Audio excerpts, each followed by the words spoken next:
sobre la cual la información que ustedes veían y escuchaban a través de 13 Costa Rica Televisión, la 101.5 FM Costa Rica Radio y nuestras plataformas en las redes sociales, porque bueno, ha generado muchísimo interés y también una reacción positiva hasta ahora. Esa fue una de las informaciones que complementa esta que estábamos viendo por parte de las cámaras.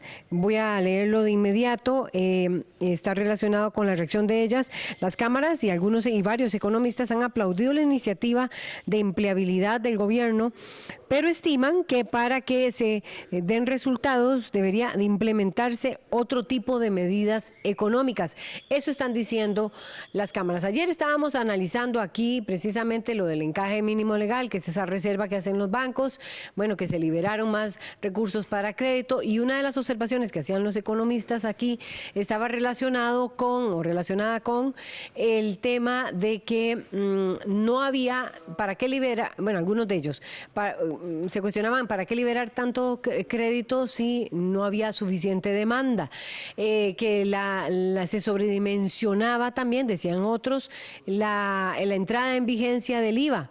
Bueno, otros comentarios eran más bien en el sentido de que va a implicar una mayor recesión, es decir, menor consumo. Ahora viene esta propuesta y el presidente lo anunció el domingo, que va a estar anunciando una serie de medidas a lo largo de la semana que tienen que ver con reactivación económica. Y esta es la primera, el anuncio de esta agencia de empleo. Me acompañan esta mañana Federico Rivera, quien está aquí, al lado mío, de este lado, el lado izquierdo. Federico Rivera, economista. Luis Loría también me acompaña de este lado, y del lado derecho me está acompañando Francisco Solano. Profesores de la Universidad de Costa Rica, los tres. Vamos a poner en perspectiva este tema. A ver, ¿qué significa el anuncio de una propuesta de una Agencia Nacional de Empleabilidad? En conjunto la está liderando el INAH, y sé que la reacción inicial siempre va a ser, bueno, criticar lo que se propone por parte del gobierno, pero decir, vamos a ver esto también desde la perspectiva de si va a lograr esa reactivación económica y si va a lograr que se genere el empleo. En este momento se habla de casi un 12%, 276,000 costarricenses sin trabajo. Los micrófonos son de ustedes, don Francisco, don Federico o don Luis. ¿Quién quiere empezar? Federico, adelante. Bueno, Federico Rivera. Sí, en primer lugar, buenos días y gracias por este espacio y por compartir acá con los colegas. La iniciativa, porque esto es una iniciativa de articulación. Con el Instituto Nacional de Aprendizaje. Sí, están ahí los sindicatos. O sea, lo que tenemos que entender es que lo que vimos ayer y las firmas que ahí se logran visualizar es para, en realidad, el presidente comprometer a estos ministros. Eso es en primer lugar. ¿A cuáles ministros? ¿Se refiere usted del trabajo, al presidente ejecutivo del INAH? El INAH y a Mideplan, específicamente. Correcto. Ahora, lo que hay que tomar en consideración es que Costa Rica viene con una ausencia histórica de política pública de empleo. Apenas estamos tratando de entender qué es este tipo de política y cómo se puede articular. Viene un proceso de formulación. Entendemos que para el análisis de la política pública usted tiene primero que unir a los actores estratégicos, tenés que formular la política, o sea, ya está el decreto, ahora viene el proceso de implementación. Y el proceso de implementación viene por etapas. Después de eso, ¿cuál etapa sigue? La evaluación. Ahora, el crear más oficinas, aparecen las críticas de que se va a crear más burocracia. Y aquí es donde Mideplan tiene que poner en juego su nuevo rol de evaluador, porque están en la Plataforma Nacional de Evaluación de Política Pública, el mismo Plan Nacional de Desarrollo se lo dice en el artículo 11, donde tiene que evaluar, y le tocará hacer evaluación ex ante. O sea, no podemos crear oficinas por crear oficinas, sino que hay que evaluar los efectos, impactos que esto va teniendo en el camino, ¿verdad? ¿Y usted qué piensa? ¿Va a tener un efecto o no lo va a tener un efecto? Habilitar una ventanilla para que las personas que buscan empleo tengan cercanía con más empresas que requieren personal capacitado. Para muchos economistas, digamos, en mi caso, uno siempre se usa el supuesto Esto es un supuesto. Es especulativo. Hablar de un número de impacto es algo riesgoso. De 3.000 empleos. Sí, es riesgoso, es atrevido porque el futuro no lo vamos a conocer. Ahora, sabemos que hay una cantidad de jóvenes, que por lo menos de 36,000 que son los que están buscando empleo por primera vez, y hay 25,000, de 25 a 26,000 que son los que están recién egresados de las universidades. Si los estudios que hemos hecho... ¿De esos 35,000 o hay 26,000 más los 35,000? Hay 35,000 buscando empleo por primera vez, ¿verdad? Y de ahí hay 26,000 que son recién egresados de universidades que están buscando empleo. El mercado en este momento le está apostando a la experiencia. Si usted, en el estudio que hemos hecho con las cámaras de comercio y turismo, por ejemplo, de Paraíso, con el mismo Banco Nacional, también con otros actores privados, lo que te dicen es que necesitamos a una persona con experiencia, con un buen título y además de eso, que sepa inglés y sepa informática. Sí. Ese es el componente que hay en esta economía. Ahora, ese empleo es de profesionales, porque hay que entender que está el tema del oficio. Lo que no estamos haciendo, desde mi punto de vista, es que no estamos comparando cómo lo hacen otras economías. Por ejemplo, Uruguay pasó de la pobreza del 39 al 9. Este año están aprobando un proyecto de $3 millones en educación dual, pero para los jóvenes que son de escasos recursos. ¿Verdad? Porque esa es una manera también pero aquí también hay una propuesta de educación dual. No me quiero quedar concentrada solo en usted, Federico Rivera, pero para ir cerrando. Sí. No, lo que hay que entender es que no solamente puedes abrir solo oficinas, sino que falta promoción de inversión extranjera directa, emprendedurismo, el tema de las pymes, hay que atenderlas de mejor manera porque a los 5 años están desapareciendo el 70%, más asistencia técnica, está el tema, por ejemplo, de educación dual, que ese es otro tema, digamos, importante, ¿verdad? Y eso es lo que podría decir en síntesis. Don Luis Loría, que estoy de ese lado, buenos días. ¿Cómo ve usted la apertura de esta oficina, de esta ventanilla? ¿Qué tanto va a lograr mitigar el problema del desempleo en el país? Que además hay distintos desempleos. Vamos a ver, las mujeres son las más desempleadas, los jóvenes son de los más desempleados también. Las personas de edades de más de 50 años están en un rango de desempleo importantísimo. De ese 12%, de esos 275,000 costarricenses, hay sectores mucho más golpeados que otros. ¿Cómo ve usted la creación de este sistema, de esta ventanilla en la que va a estar el INA, y van a estar las empresas, y se pretende generar por lo menos o solucionar a 3,000 personas que se encuentran en una condición de desempleo? Sí, me parece muy importante el tema de las expectativas, ¿verdad? Que se crean con la creación de una oficina de esta naturaleza. El desempleo no surge de un día para otro, ¿verdad? Entonces... si no es que en este año... no pasó nada extraordinario que pasamos de 0 de desempleo a más del 11%, ¿verdad? Okay. Entonces hay un número muy importante de personas desempleadas con distintas características. Hay personas también con experiencia que están desempleadas demos el beneficio de la duda, ¿verdad? Digamos, sí, se logra crear 3,000 empleos.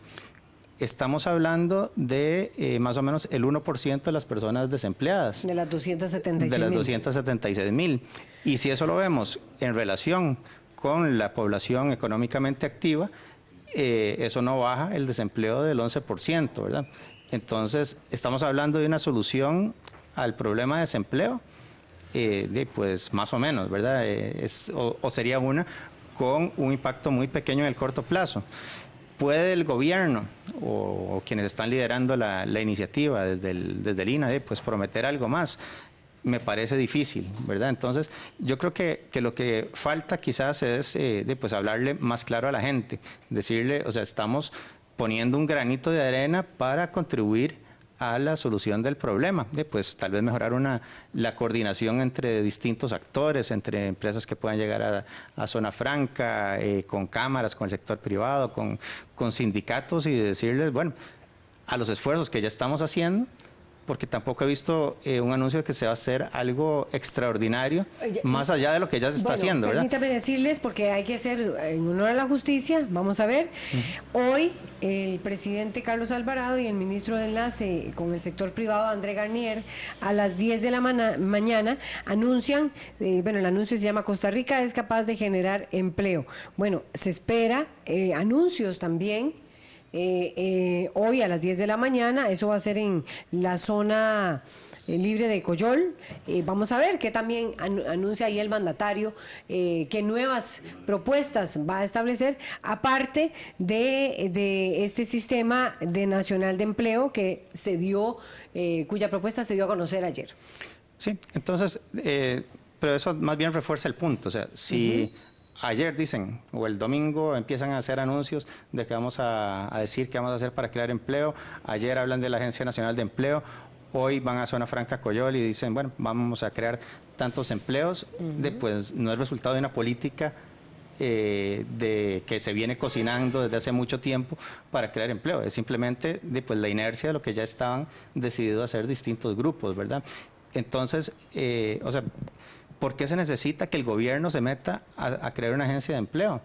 Pues porque el sector privado no está teniendo el dinamismo para dar las soluciones de empleo que la población está demandando. ¿Y por qué el sector privado no está generando esos empleos? Es porque no se están ofreciendo condiciones y certidumbre que lleven a las empresas a invertir, ¿verdad? Entonces, eso que es el problema más grande, pues no se está trabajando en esa dirección. Mi pregunta es, bueno, ese 12%, este anuncio, Francisco Solano, economista, también profesor de la Universidad de Costa Rica, mi pregunta es...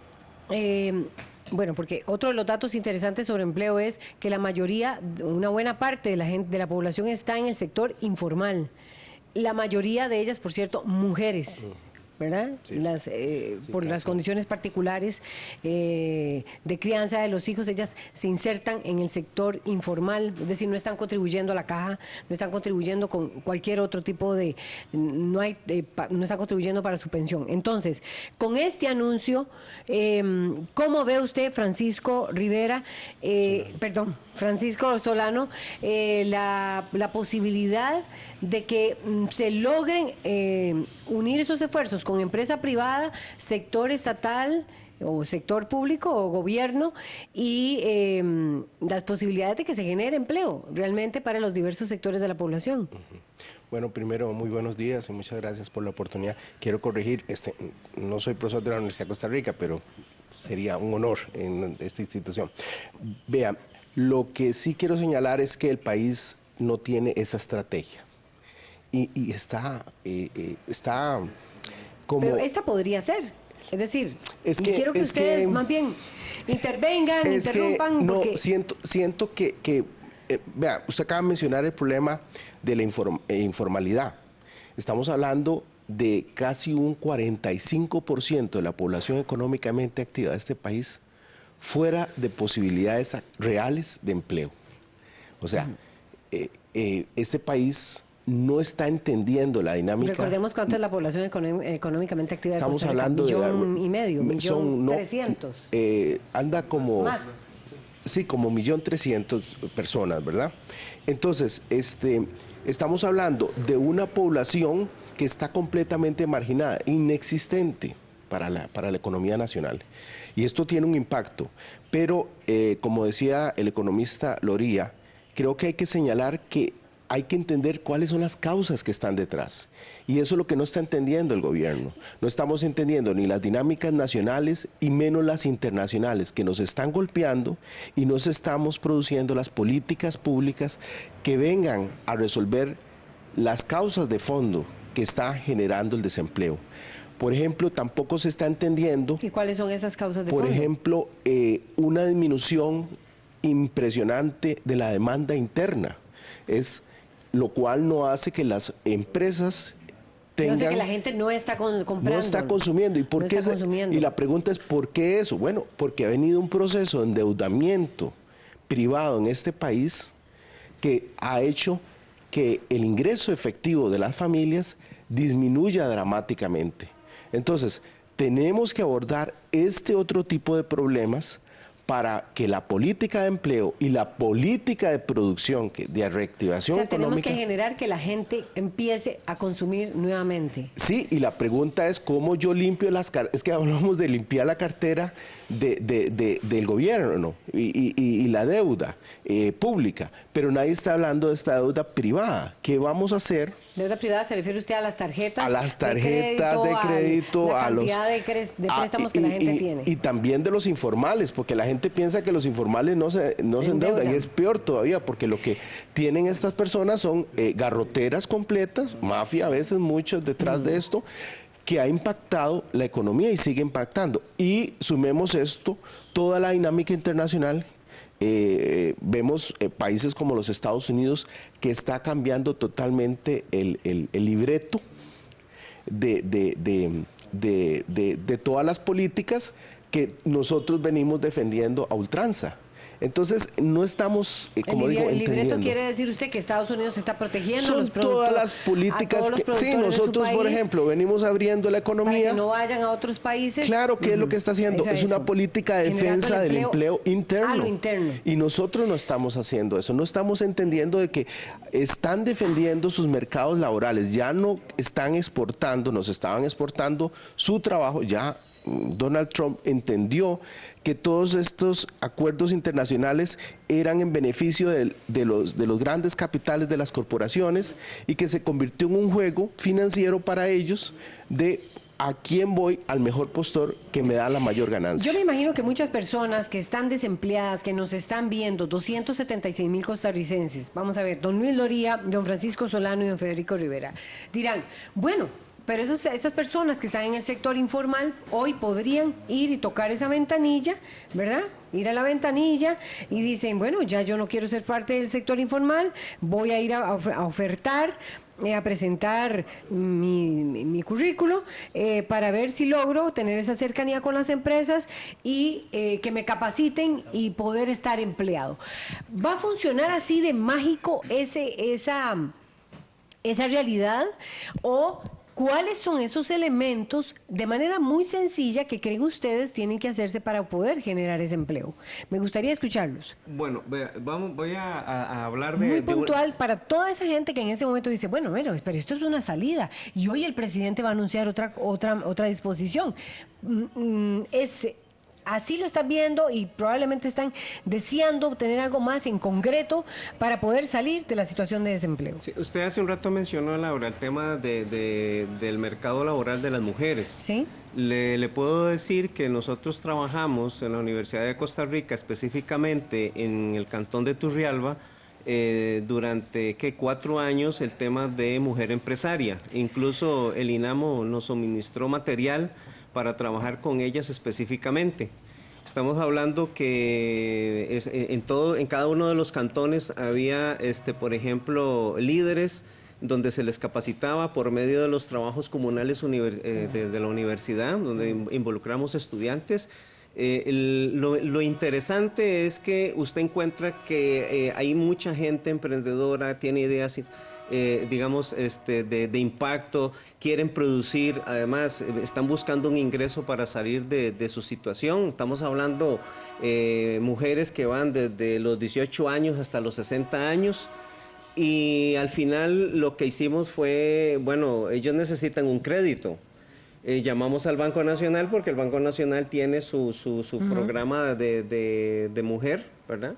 Y al final, bueno, lo que te dicen es, bueno, si usted tiene un activo con el que pueda responder el crédito, le damos el crédito. ¿Y a qué precio? ¿A qué tasa de interés? No, ahí no importa la tasa de interés, no importa porque el problema es que el banco te pide una garantía. Entonces son mujeres empresarias que no tienen una garantía. Entonces, si usted me dice, ¿hasta dónde llegó el proyecto? Hasta ahí. Hasta ahí porque al final quedan personas con muy buenas ideas, pero no están articuladas. O sea, el hecho de capacitar, y el INA va a jugar ahí un papel importante, pero le voy a contar algo interesante. Si usted va al INA y se registra para un curso y usted no ha terminado la escuela, usted no califica. Así es. Entonces, ¿cuál es el INA tiene que ver cómo hace un levantamiento de requisito porque el problema lo tienen desde jóvenes, desde 18 años, pero también recordemos que no son solo los jóvenes. Hay personas de 35, 40 años que están desempleadas, por ejemplo, y que también necesitan otras competencias. Aquí ya no es solo el título, sino que también necesitas otras competencias y actualización. Lo que sucede, Laura, es que el mercado...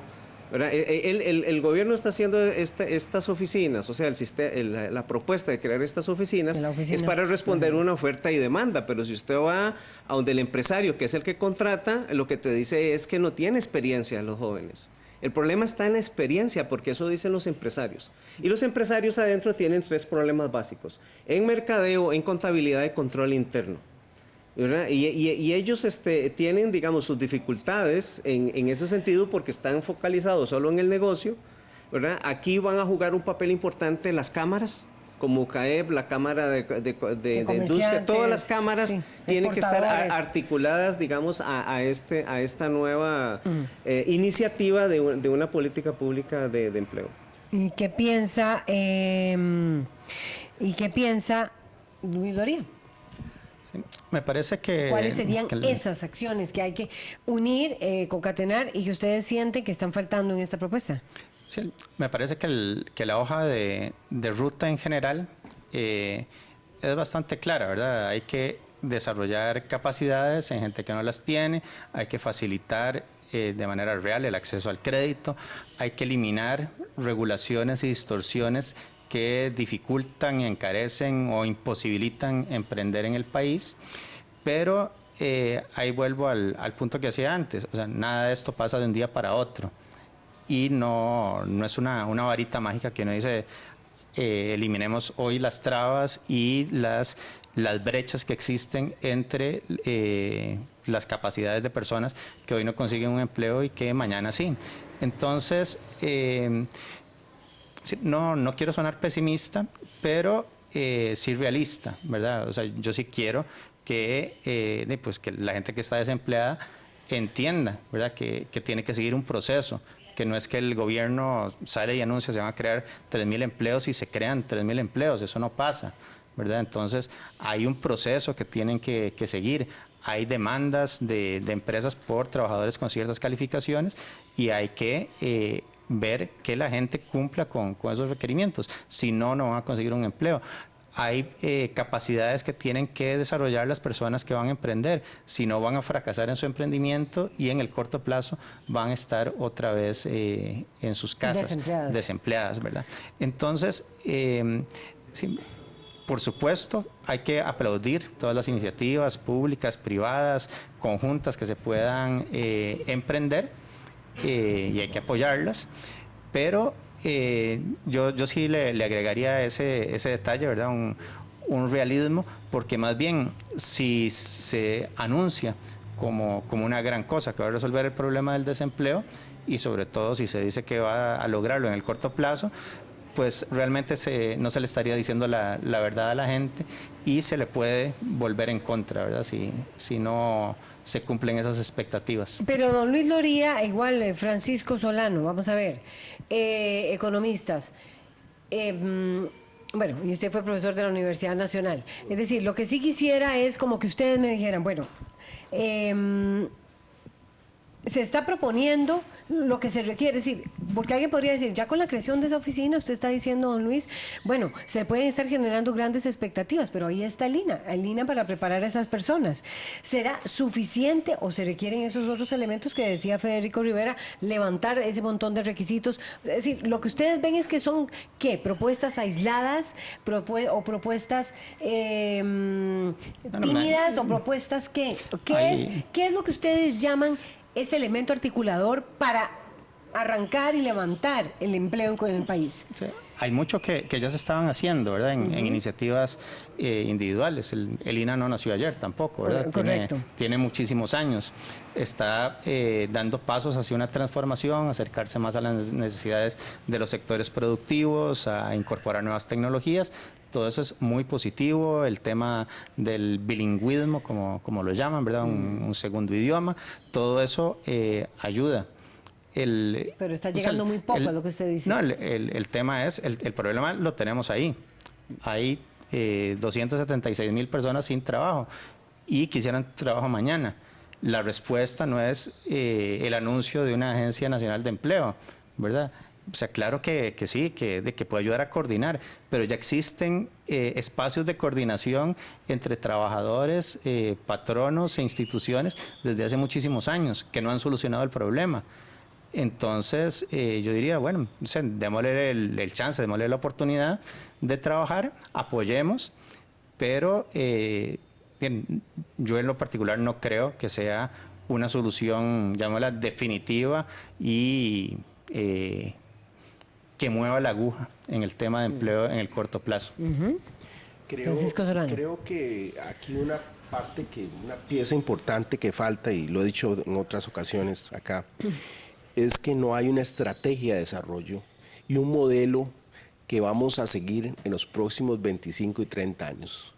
Aquí cada gobierno se le está haciendo ocurrencias, como han dicho los compañeros en este día. Y o sea, para usted esto es una ocurrencia, esto de la Agencia Nacional de Empleo. Que no se haya consultado, por ejemplo, a las cámaras y que sale como un programa sorpresa, como si fuera un concurso de belleza, a ver quién dice lo más bonito. Eso ya es preocupante para mí. Por ejemplo, se habla del crédito, se tiene una banca de desarrollo de segundo piso, cuando debería ser de primer piso, o sea, una entidad especializada que venga a resolver todos estos problemas que se están mencionando. La banca de este país... 6%. Sí, la banca de este país, ¿cómo le puedo decir? Se volvió en una banca especulativa, que busca solo beneficios, que le trabaja a un sector económico de este país y se le olvidó del resto. Nadie está hablando, por ejemplo, del problema de concentración de ingresos, que es otro problema grandísimo. Por eso, pero don Francisco, yo sé que usted, es decir, yo entiendo todas estas elementos que están contribuyendo a que pueda y esté incrementando el desempleo. Pero si ustedes tuvieran que decir cuáles son el paso A, B y C por el cual debería iniciarse ya para generar esa estrategia de empleo, ¿cuál sería en su criterio? Bueno, ¿por dónde hay que empezar? Bueno, primero hay que estimular la demanda. Habría que hacer un plan de inversiones o es poner esa banca de desarrollo en un primer piso para que todo el mundo pueda accesar, los que están en el sector informal, a esos préstamos del 6% que no lo logran ahora. Y las reformas en las bancas de desarrollo, o sea, hay que estimular la demanda interna. Esa reforma tendría que aprobarse aquí donde estamos, en la Asamblea Legislativa. Exactamente. Entonces, hay una serie de reformas que se tienen que hacer, que son urgentes, que no se están discutiendo, que se están dejando me imagino que para el próximo gobierno, y lo que se está haciendo ahora es un poco ilusorio, como dice el economista Loría, en el sentido de que 1% está diciendo usted que vamos a tener un desempleo estructural en los próximos 3 años de alrededor de 11%. O sea, veamos la dimensión desde un punto de vista trágico humano. Es que cuando hablamos de 276,000 personas, suena así como un número muy... 276,000, pero son 276,000 que dejaron de pagar sus servicios públicos, dejaron de pagar sus hipotecas, se van a endeudar más todavía con las tarjetas de crédito. O sea, es una tragedia humana lo que estamos hablando aquí y nadie está hablando de eso.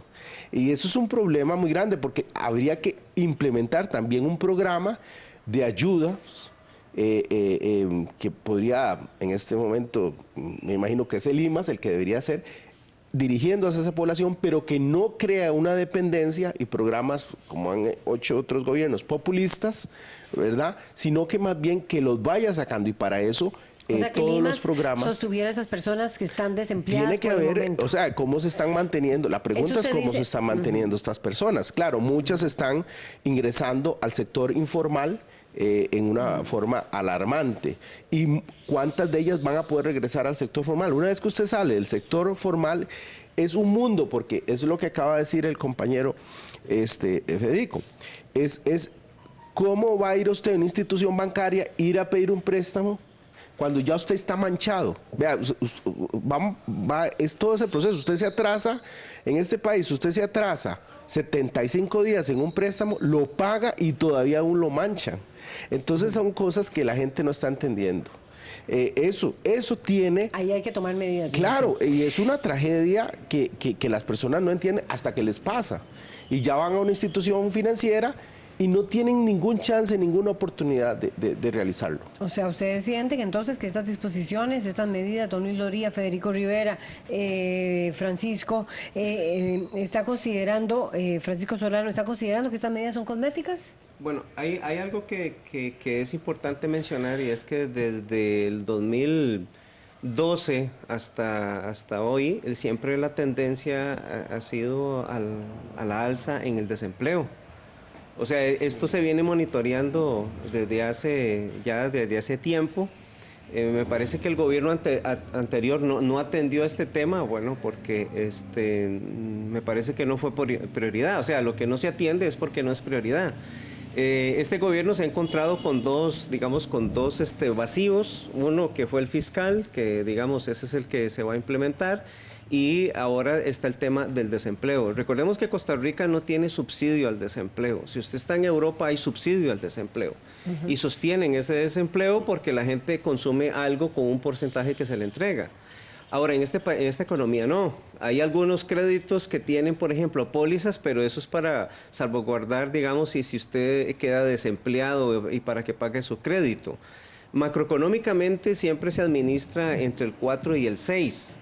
Que eso, digamos, 4 y 6 ¿de qué? De desempleo. Eso en abierto, en desempleo abierto, eso es normal. Lo que pasa es que también hay que entender que si de esas 257,000, 75,000 personas que están desempleadas, ellas tienen que estar en este momento en alguna actividad.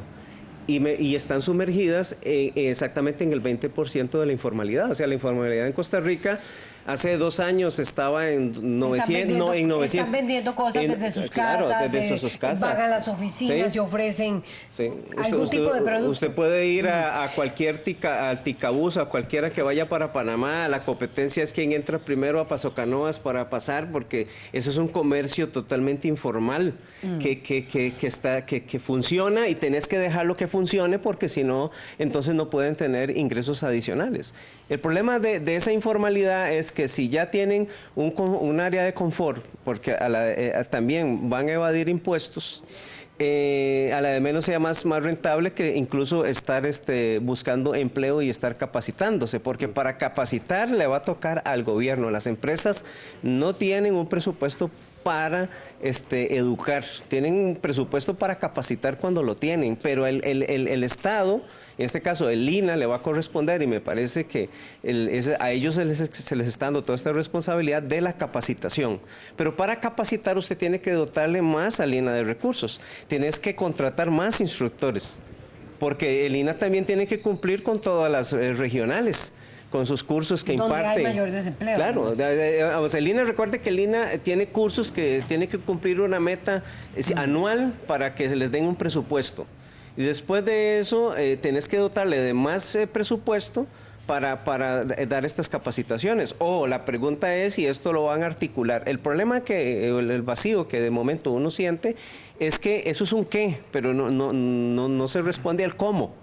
Se habla de articulación, pero el tema de la articulación es responsable. ¿Quién es el responsable? Yo diría el responsable de capacitar es el INA, y el responsable de evaluar es Mideplan, y el Ministerio de Trabajo regular el tema de los derechos laborales. Ese es el equilibrio. Lo que pasa es que mientras lo capacitas para insertarlo al mercado, las empresas a veces no tienen tiempo. Y cuando usted les consulta a ellas, ¿verdad? Ellas lo que sienten es que sí, el Estado te está entregando profesionales que no tienen todavía las capacidades. Claro, es que el empresario quiere que las universidades, el estudiante salga ya con experiencia, que conozca todas las competencias, y también no es así, ¿verdad? Sí. ¿Qué dice Luis Loría? Sí, bueno, como se nos va acabando el tiempo, quería ir un poco más directo, ¿verdad? O sea, uno no puede salir con un garrote y golpear a la gente en la cabeza y después darle una palmadita y decirle que todo está bien. Entonces, si se pasa una reforma... ¿Eso refiriéndose a qué? Un paquetazo de impuestos que es un garrotazo. La gente está esperando otro garrotazo ahora a partir de que entra en vigencia el IVA y ve que la deuda sigue creciendo, que el despilfarro de recursos públicos sigue estando presente, que el hueco fiscal se va a volver a abrir. Entonces, ¿cómo me voy a sentir yo de optimista con que me lleguen a dar una palmadita en la espalda y me digan vamos a crear una Agencia Nacional de Empleo que va a crear 3.000 empleos? O sea, si el sector privado, o sea, estamos hablando de empleo sano, ¿verdad? Entonces, empleo sano es el que se crea en el sector privado que es productivo, porque pueden decir, mañana contratamos en la Caja del Seguro 3.000 empleados, o en el MEP, ¿verdad? Ojalá que ese no sea el anuncio. Pero sí, lo que esperamos es dinamismo y reactivación económica, creación de empleo productivo. Eso no va a pasar si las perspectivas que tenemos hacia el futuro son negativas. Entonces, bueno, ¿qué tendría que hacer el gobierno para dar las señales contrarias? ¿Qué tendría que hacer? Pues tendría que empezar a hacer cosas que me parece que no está dispuesto a hacer anuncios de recorte de impuestos, pues inyectar más dinero a la economía, pero sobre todo, digamos, el golpe del paquete fiscal es tan fuerte sobre las expectativas de las personas, de los empresarios, de gente que tiene capacidad de invertir, que están todos echados para atrás. Y eso no se les va a pasar con el anuncio de una agencia de creación de empleo. Ya, entiendo. O sea, en síntesis, para ir concluyendo, porque tenemos que irnos al otro tema, ustedes lo que están diciendo es, se requiere, número uno, recursos de banca de desarrollo accesibles a toda la ciudadanía, sin exigencias de garantías, sin exigencias de, ¿verdad? Dos, se requiere estimular el consumo y siente, bueno, por lo menos Luis Loría lo dice así, que la entrada ya en vigencia a partir del 1 de julio del impuesto al valor agregado, que es un impuesto a varios servicios, sí está impactando y sí va a impactar más ese consumo que no se está estimulando. Se requiere el ente articulador, que no está muy claro, consideran ustedes. Tres, no es precisamente con la Agencia Nacional de Empleo, sino Federico Rivera dice Ministerio de Planificación para unir esas políticas e integrarlas con empresarios y con otros sectores laborales y bajarle requisitos al INA. Y bueno, por tanto, ustedes podrían decirme entonces, concluyen ustedes entonces, vuelvo a preguntar, ¿estas medidas las consideran apenas van a impactar un 1%, muy livianas, muy yo diría son positivas, pero insuficientes, ¿verdad? Entonces, hablemosle claro a la gente, o sea, si estamos haciendo algo como gobierno, ¿es lo más prioritario y lo más grande que se puede hacer? No. Entonces, pues hablemos claro. Ahora, el impacto hay que medirlo con evaluación. En este momento lo que está es la iniciativa, como dije anteriormente, y ahora falta el proceso de la implementación. Y en un mes, digamos, no vas a lograr 3.000 empleos. Eso es, digamos, es altamente optimista. Viene todo un proceso. Y además, eso de Mideplan necesita monitorear, porque al final, si estas agencias, vuelvo a repetir, se vuelven más bien en burocracia, porque el mismo presidente ejecutivo del INA lo dice, que va a depender de los perfiles. O sea, cuando a mí me dicen va a depender de los perfiles, es que va a haber solo un grupo que va a tener acceso al mercado y otro no, ¿verdad? Eso es lo más importante. Sí, yo creo que algo muy rápido, que ve que la administración es acéfala, es la misma coordinadora, Edna Camacho, no funcionó, no coordinó las políticas que supuestamente tenía que haberse hecho ya desde hace un año.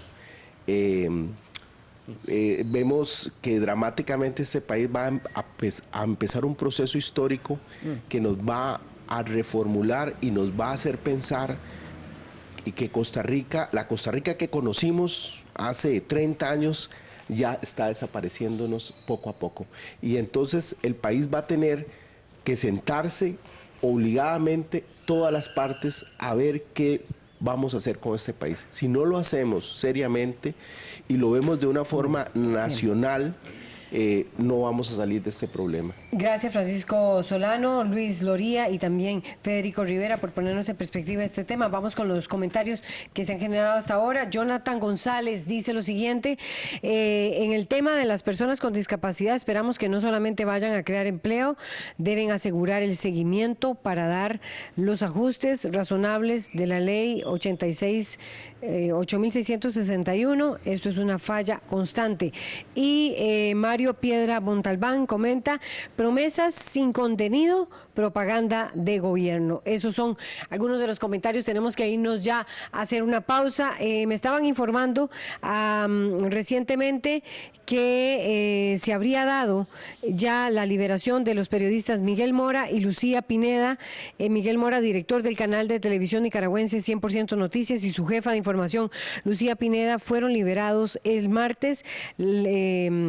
Ya las autoridades del sistema penitenciario los habrían trasladado, eso es lo que está informándose en varios de los medios. Los llevaron a sus respectivas casas como parte de la ley de amnistía que aprobó la Asamblea Nacional el pasado fin de semana. Esto está aconteciendo en este momento en Nicaragua. De nuevo, gracias a nuestros economistas por ponernos en perspectiva este tema tan complejo y que tiene muchísimas aristas. Vamos y ya venimos con el tema de lo que fue un súper operativo ayer, de 12 allanamientos. También estuvo detenido Javier Chávez, siendo indagado en los juzgados de nuestro país.